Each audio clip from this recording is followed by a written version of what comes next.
Alright, good morning. So, dito muna tayo sa Tanay ngayon. Today is Saturday, so vlog time. May nakita ko dito sa Tanay. Napakagandang palaguan, no?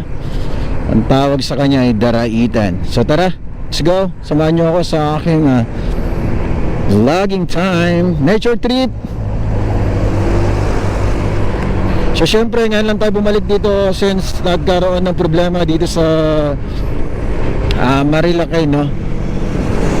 Takot na akong pumunta dito, pero syempre madami pa rin mga pasyalan ng mga hindi pa natin napuntahan, kaya naman no choice. Pero syempre ride safe and kailangan natin mag-ingat. And of course, no shore limits.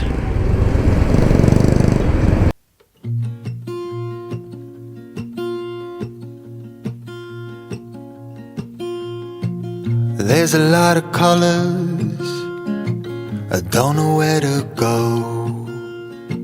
See a lot of colors, only feeling blue.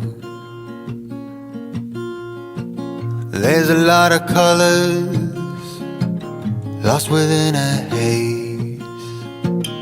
Don't rely on others to get you through the maze. The dreams are not the same for me. Standing by the shore while you're on the open sea, cannot take this anymore.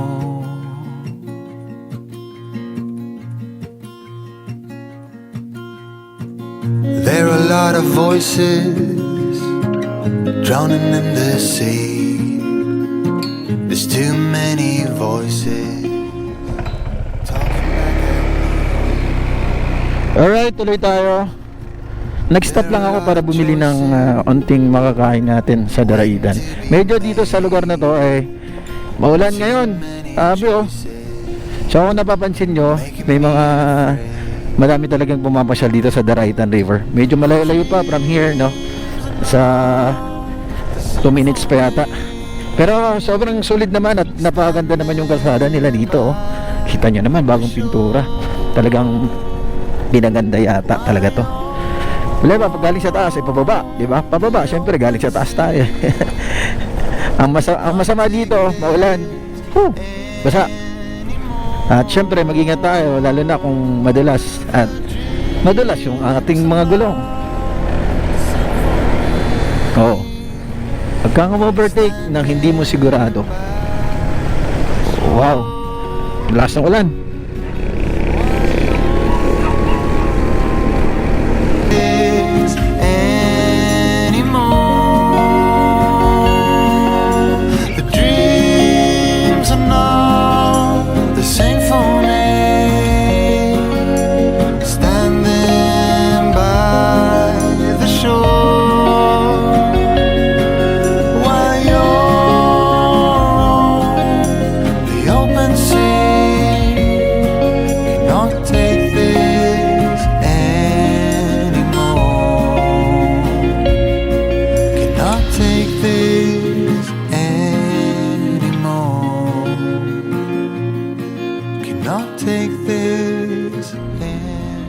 Tayo dadaan dahil sobrang dulas, napakadelikado.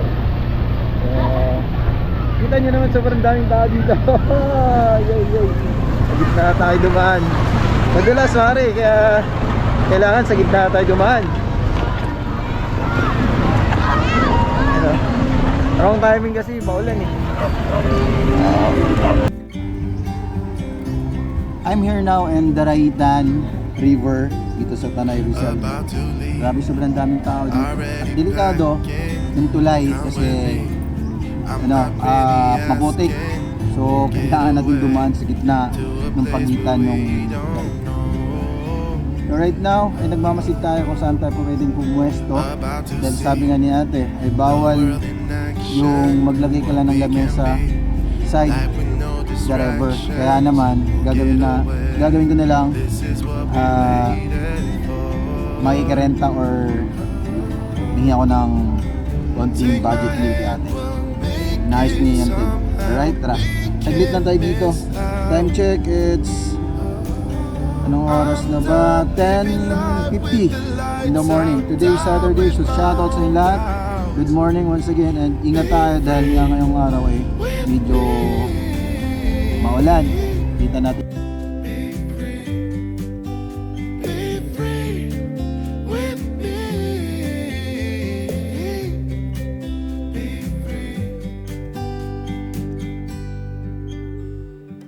Not looking back, eyes on the freeway, Bonnie and Clyde, a classic cliche. We're on the run, this is what we waited for.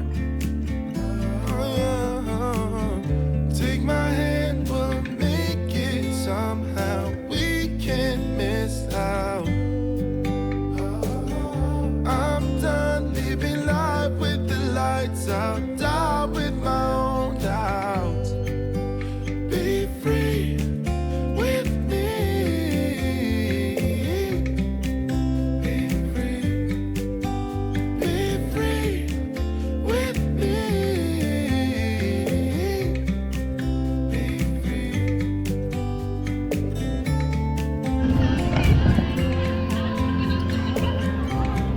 Kita nyo naman kung gaano kaminaw ang tubig dito sa ilog ng Daraitan. May mga ilan, may mga daon-daon, pero natural lang yan sa ilog ng Daraitan. Ha? Siyempre, hindi mawawala ang sobrang daming mga ano natin dito. Mga naliligo, ayan o, pati kabilang side, grabe o. Nakatent ng ganun. Siguro tig 500, marami. At saka yung tulay na yan, sana gawing concrete na, no? Sa mga lokal dito sa Tanay. Sa lokal dito sa Daraitan, grabe. Kasi sobrang daming dumadaan eh. So, sana mabigyan pansin ng lokal ng Daraitan. Yan, grabe. Daming tao dito, hindi ko na mabilang. Sa sobrang daming tao. Malamig yung tubig. Oh, nakakatakot.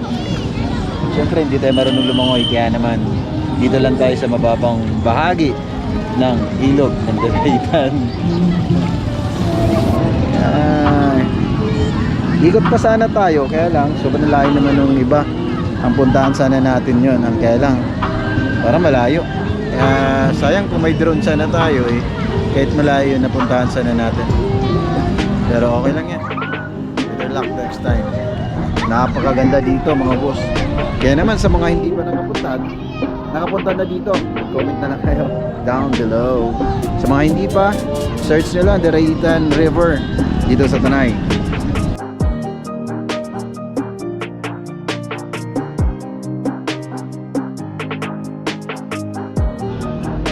Every time talaga nakakita, makaka-discovery ako ng mga ganitong lugar ay para talagang umuwi lang ako sa dahil ng tulay na yan.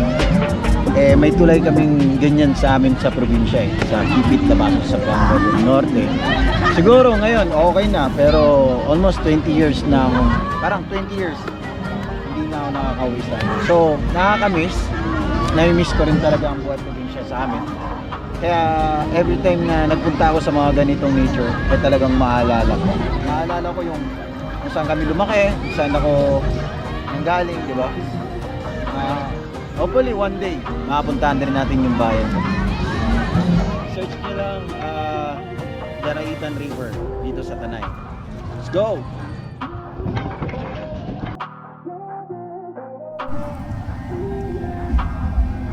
Alright mga boss, uwian time. Time check, it's 1:40 in the afternoon. Today is Saturday. So uwian time dahil uwi pa tayong Bulacan. Let's go, ride safe and